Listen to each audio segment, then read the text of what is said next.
2024년도 7월 21일 우리 공동체에게 주신 하나님의 말씀은 신명기 10장 12절에서부터 22절까지 말씀입니다. 우리 이 말씀을 한 목소리로 합독하도록 하겠습니다. 이스라엘아, 내 하나님 여호와께서 내게 요구하시는 것이 무엇이냐? 곧 내 하나님 여호와를 경외하여 의 모든 도를 행하고 그를 사랑하며 마음을 다하고 뜻을 다하여 내 하나님 여호와를 섬기고 내가 오늘 내 행복을 위하여 내게 명하는 여호와의 명령과 규례를 지킬 것이 아니냐. 하늘과 모든 하늘의 하늘과 땅과 그 위의 만물은 본래 내 하나님 여호와께 속한 것이로되 여호와께서 오직 내 조상들을 기뻐하시고 그들을 사랑하사 그들의 후손인 너희를 만민 중에서 택하셨음이 오늘과 같으니라. 그러므로 너희는 마음에 할례를 행하고 다시는 목을 곧게 하지 말라. 너희의 하나님 여호와는 신 가운데 신이시며 주 가운데 주시오 크고 능하시며 두려우신 하나님이시라. 사람을 외모로 보지 아니하시며 뇌물을 받지 아니하시고 거아와 가부를 위하여 정의를 행하시며 나그네를 사랑하여 그에게 떡과 옷을 주시나니 너희는 나그네를 사랑하라. 전에 너희도 애굽 땅에서 나그네 되었음이니라. 내 하나님 여호와를 경외하여 그를 섬기며 그에게 의지하고 그의 이름으로 맹세하라. 그는 내 찬송이시오 내 하나님이시라. 내 눈으로 본 이같이 크고 두려운 일을 너를 위하여 행하셨느니라. 애굽에 내려간 내 조상들이 겨우 70인이었으나 이제는 내 하나님 여호와께서 너를 하늘의 별과 같이 많게 하셨느니라. 아멘. 모세는 신명기 9장에서 아직 일어나지 않은 가나안 정복에 대해서 말하면서 출애굽 2세대가 가나안을 정복한 후 어려운 일을 해냈다고 자신을 과신해서는 안 된다라고 하였습니다. 모세가 이렇게 말한 이유는 가나안 정복은 출애굽 2세대의 힘으로 한 일이 아니라 하나님께서 맹렬한 불과 같이 그들보다 앞서 나아가셔서 된 일이기 때문입니다. 그러면서 모세는 출애굽 2세대에게 한 가지 더 조심해야 할 것을 말했는데 가나안 정복에 하나님이 함께 하신 것이 자신들의 공의로움 때문이라고 생각할 수 있는데 이 마음을 조심해야 한다라고 했습니다. 이러한 말을 한 후 모세는 단호하게 출애굽 2세대를 향해서 너희는 목이 곧은 백성, 즉 고집센 백성이라고 하였습니다. 심지어 모세는 그들이 애굽 땅에서 나오던 날부터 이곳에 이르기까지 늘 여호와를 거역했다라고 했습니다. 모세가 이렇게 단호하게 말했던 것은 이것이 그들의 실제 모습이었기 때문이었습니다. 모세는 출애굽 2세대가 왜 고집센 백성인지 애굽 땅에서 나오던 날부터 이곳에 이르기까지 늘 여호와를 어떻게 거역했는지 몇 가지 사건을 들어서 말하고 있습니다. 첫 번째는 호렙산 사건입니다. 이스라엘 백성들은 출애굽한 후 3월 1일 호렙산에 이르렀습니다. 호렙산에서 오랜 시간 머무르는 동안 하나님은 하실 말씀이 있어서 이스라엘 백성 전체를 산 위로 부르셨습니다. 모세는 이것을 이스라엘의 총회라고 하였습니다. 하나님은 이스라엘의 총회를 여시고 모든 이스라엘 백성에게 말씀하시고자 하셨습니다. 안타깝게도 이스라엘 백성들은 하나님의 음성을 직접 듣는 일을 어려워했습니다. 그래서 그들은 모세를 통해 말씀을 전해 듣고 싶다고 하였습니다. 이러한 이스라엘의 요청에 하나님은 모세만 산 위로 부르셔서 40일간 함께 하셨고 40일간 하셨던 말씀을 두 돌판에 새겨서 주셨습니다. 모세가 40일간 하나님과 말씀을 나누는 동안 산 아래에 있던 이스라엘 백성들은 무엇을 하고 있었습니까? 그들은 아론에게 찾아와 모세가 내려오지 않는다라고 하면서 우리를 여기까지 인도한 하나님의 형상을 만들어 달라는 요청을 하였습니다. 이 요청을 들었을 때 아론은 어떻게 해야 했습니까?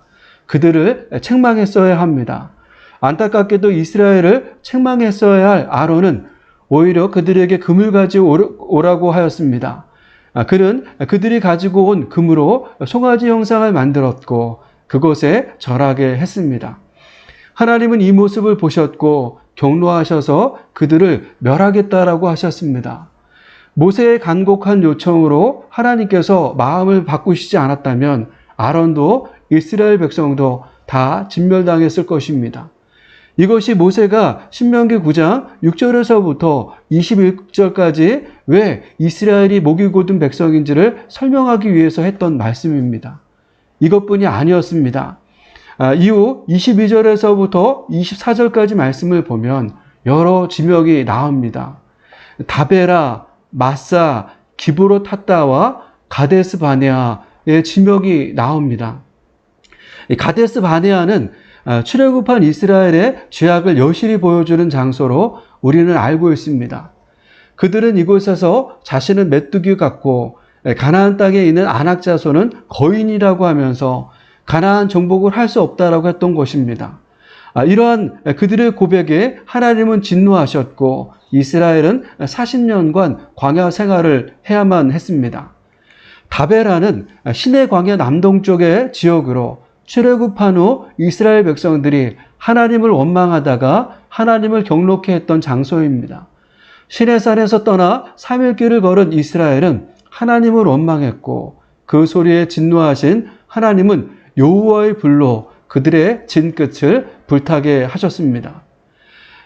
마사는 이스라엘 백성들이 르비딤의 장막을 쳤을 때 마실 물이 없자 모세를 원망하고 하나님을 불신한 장소입니다.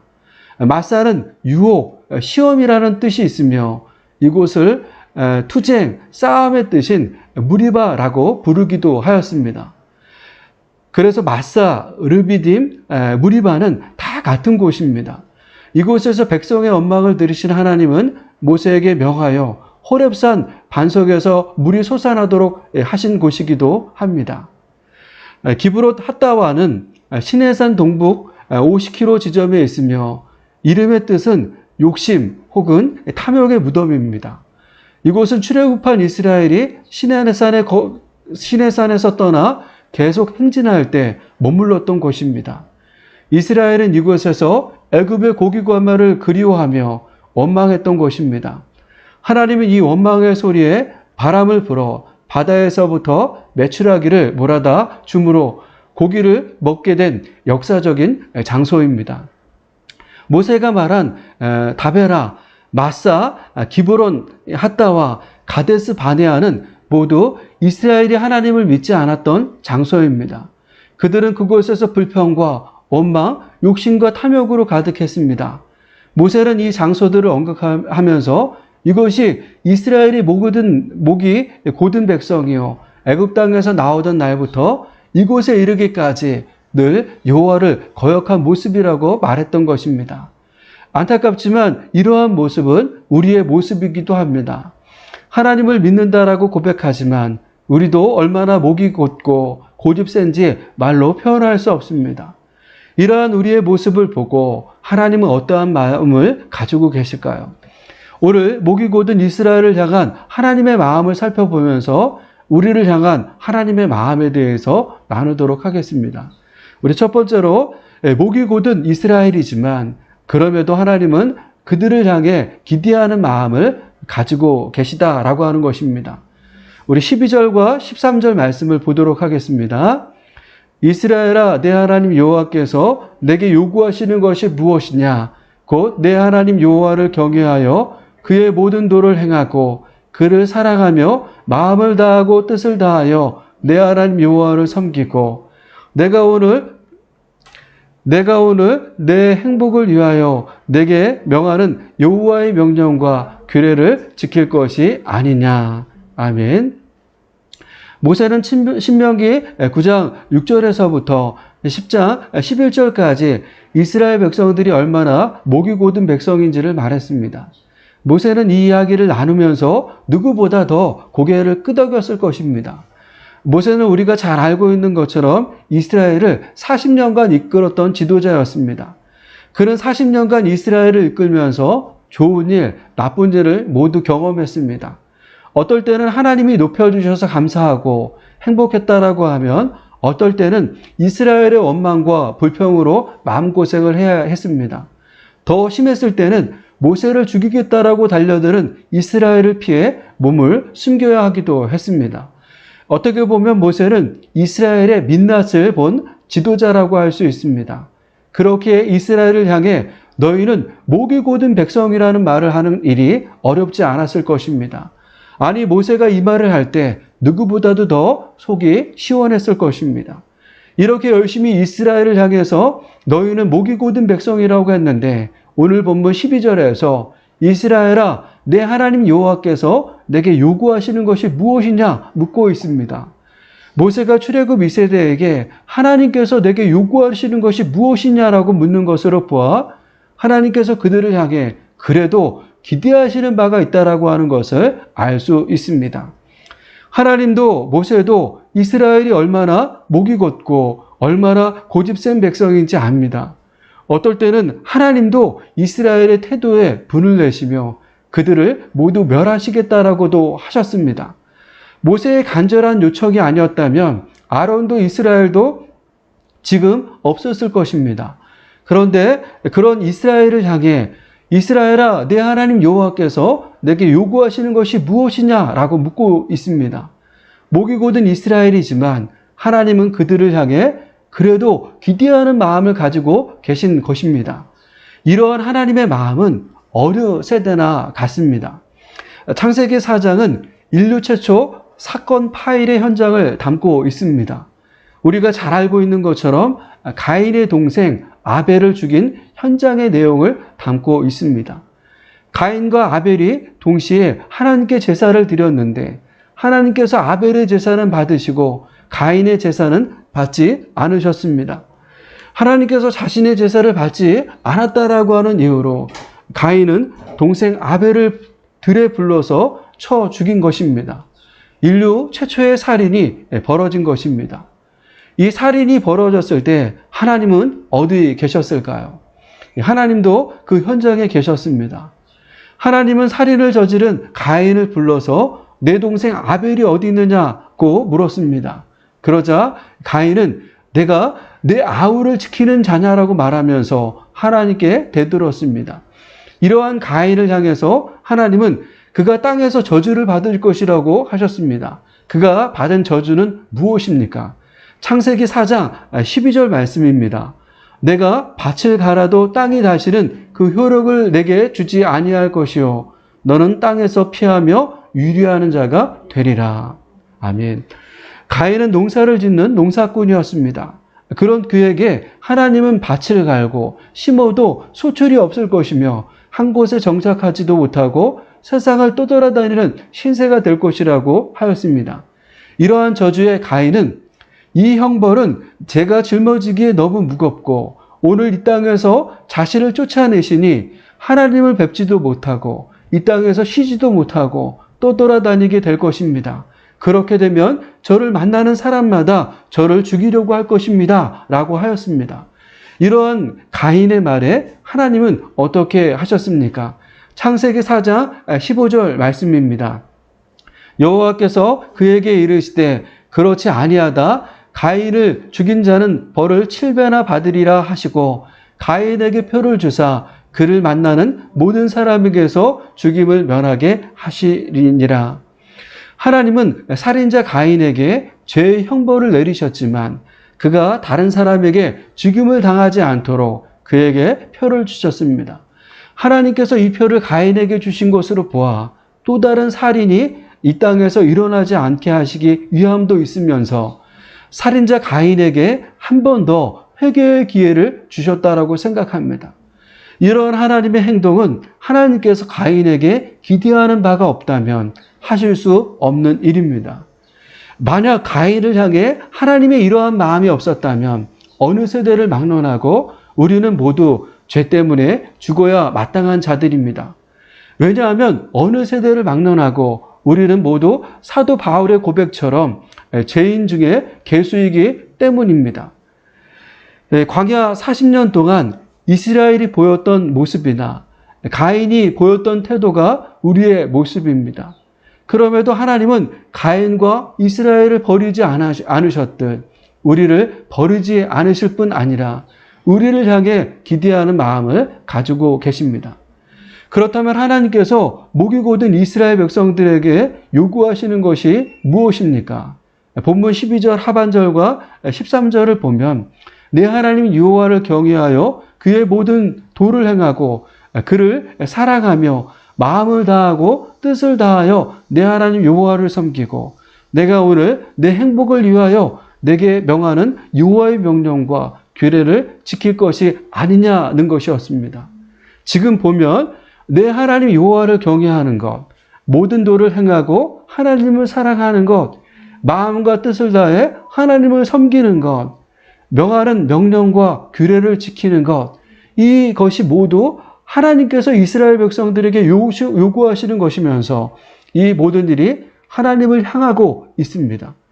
하나님께서 목이 곧은 이스라엘 백성들에게 요구하시는 것은 많아 보이지만 단 한 가지입니다. 그들의 마음과 태도와 삶이 항상 하나님을 향해 있으라는 것입니다. 사랑하는 여러분, 하나님은 어느 세대나 우리에게 요구하시는 것은 우리의 마음과 태도와 삶이 언제나 하나님을 향해 있기를 원하십니다. 우리가 이러한 마음과 태도와 삶을 하나님을 향해 두면 우리의 삶은 목이 곧은 백성에서 순종의 백성으로 변하게 됩니다. 하나님은 우리가 목이 곧은 백성에서 순종의 백성이 되시기를 원합니다. 이것이 깨달아지는 우리 아는 공동체가 되기를 축복합니다. 두 번째로 하나님이 이스라엘에게 기대하시는 것은 연약하고 소외된 자를 사랑하는 것입니다.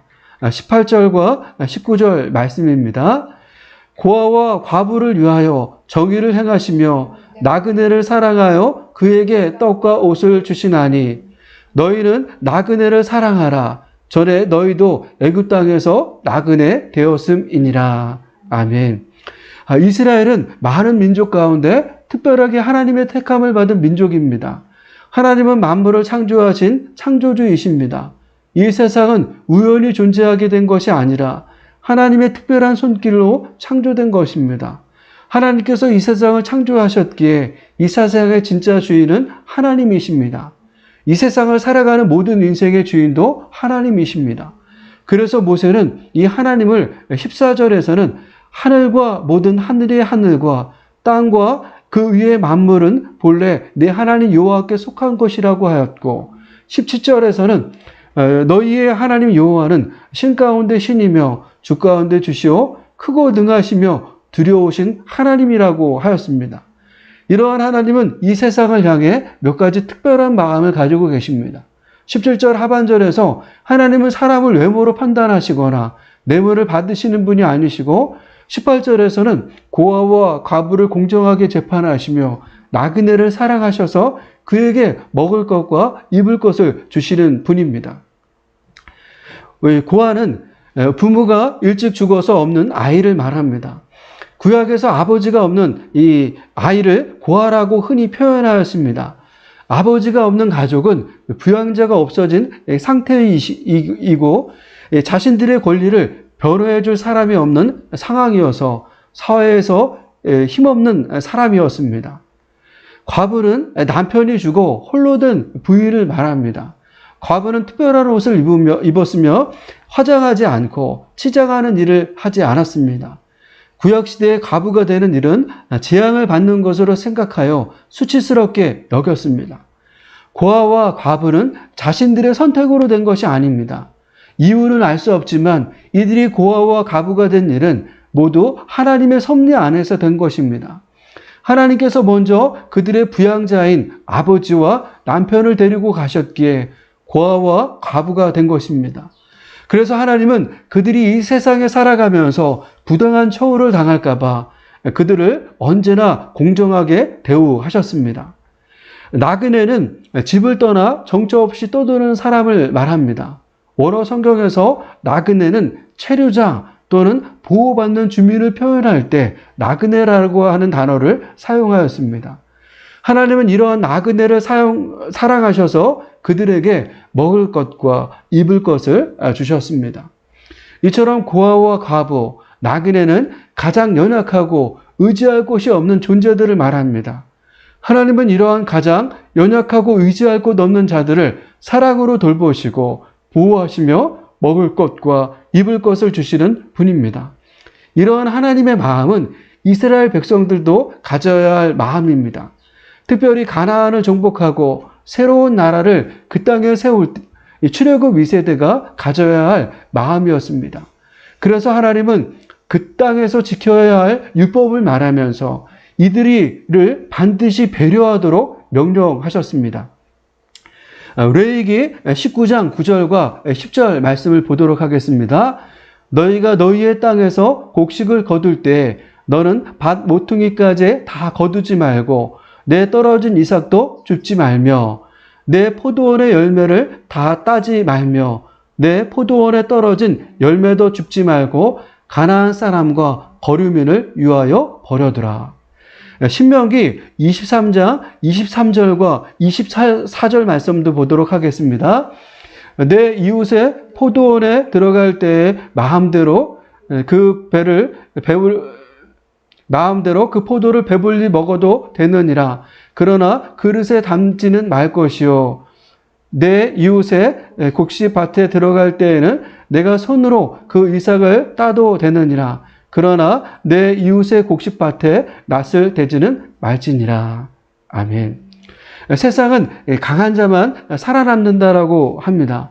이 말은 강한 자는 살아남기 위해 약한 자를 함부로 해도 된다는 의미도 담고 있습니다.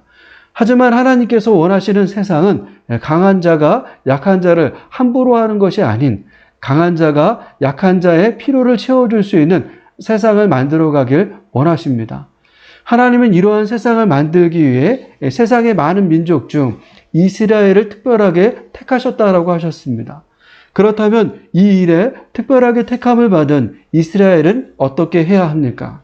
그들도 연약하고 소외된 자들을 사랑해야 합니다. 그래서 19절에서 하나님은 너희는 나그네를 사랑하라고 하셨습니다. 이 말은 연약하고 소외된 자들을 사랑하라고 하신 것입니다. 실제로 출애굽 2세대는 가나안을 정복한 후 말씀처럼 고아와 과부, 나그네를 사랑으로 돌보았습니다. 룻기에 보면 나오미 가정이 이 사랑을 받았습니다. 나오미의 가정은 흉년으로 베들레헴을 떠나 모압으로 이주를 했습니다. 행복한 삶을 꿈꾸며 이주했지만 이곳에서 나오미는 남편도 두 아들도 잃었습니다. 그녀의 곁에는 두 며느리가 있었지만 베들레헴으로 돌아오면서 며느리인 룻만 동행했습니다.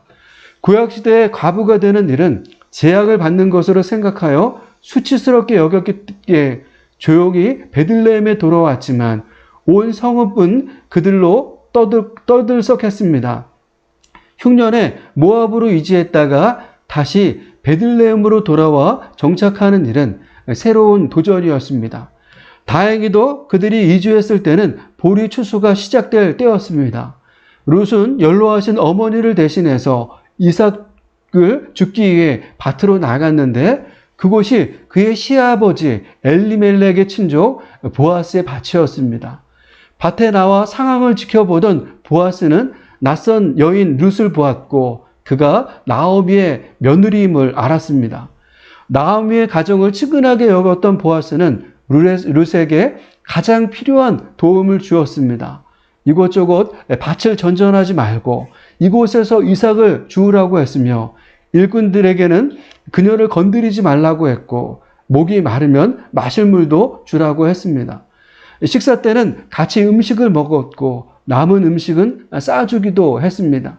나오미의 가정은 남편을 잃은 과부의 가정이기도 하면서 이방 땅에서 이주한 나그네 가정이었습니다. 이러한 가정에 보아스의 사랑이 없었다면 가정의 존폐가 위협받을 수 있었습니다. 보아스가 이렇게 연약하고 소외된 자를 사랑한 것은 이것이 하나님의 뜻이었기 때문입니다. 몇백 년 전에 하나님께서 모세를 통해서 하셨던 레위기와 신명기의 말씀이 나오미의 가정을 살린 것입니다. 사랑하는 여러분, 이러한 연약하고 소외된 자들을 향한 하나님의 마음은 오늘을 살아가는 우리를 향한 마음이기도 합니다. 예수님은 계명을 풀어주시면서 하나님 사랑과 이웃 사랑은 같은 큰 계명이라고 하셨습니다. 우리가 보이지 않는 하나님을 어떻게 사랑할 수 있습니까? 예수님은 내 이웃을 사랑하는 일이 하나님을 사랑하는 것이라고 하였습니다. 마태복음 25장에 보면 예수님께서 천사와 함께 재림하셔서 양과 염소를 구분하신 후 양을 향해서 내가 줄일 때 너희가 먹을 것을 주었고 목마를 때 마시게 하였고 나그네 되었을 때 영접하였고 헐벗었을 때 옷을 입혔고 병들었을 때 돌보았고 옥에 갇혔을 때 와서 보았느니라 라고 칭찬하신다고 했습니다. 그때 그들이 주여 우리가 어느 때 주께서 줄이신 것을 보고 음식을 대접하였으며 목마르신 것을 보고 마시게 하였나이까? 어느 때 나그네 되신 것을 보고 영접하였으며 헐벗으신 것을 보고 옷 입혔나이까? 어느 때 병드신 것이나 옥에 갇히신 것을 보고 가서 배웠나이까? 물으면 너희가 여기 내 형제 중에 지극히 작은 자 하나에게 한 것이 곧 내게 한 것이니라 하실 것이라고 하였습니다. 이처럼 우리가 우리 이웃의 연약함과 소외됨을 돌보는 것은 보이지 않는 하나님에게 한 것입니다. 이것이 믿어진다면 우리 공동체의 시선이 연약하고 소외된 자들을 향해야 함을 잊지 않으시기를 축복합니다.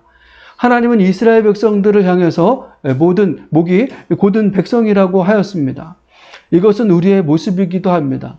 이러한 교만이 우리에게 있지만 하나님은 우리를 특별하게 택하셨습니다. 하나님은 우리를 택하셔서 변함없이 일으키십니다.